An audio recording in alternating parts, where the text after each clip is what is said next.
In this video, I'll be showing you how you can change your account profile picture on the Perplexity AI app, simple and easy. So to do this, what you need to do is tap on your account profile picture there. You see top left corner. If you don't have any picture, nothing is going to appear. So just tap on that. You can see the arrow on your screen. Just tap on that.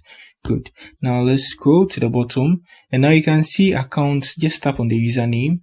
Good. At the username section, you can see a pencil there. Just tap on the image there. So automatically, if you have an image on the Gmail you signed up with, that image is going to be exported here. So now we need to just take a photo or select from our gallery and we are good to go. So I chose select.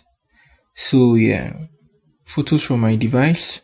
So I just select one, something like this, and I proceed to continue to save, and I have it changed. So when I come here, you see it's reloading and it is changed now. So that's it on how you change your profile picture on your Perplexity app. If you are new here, give me a like and subscribe to my channel. Peace.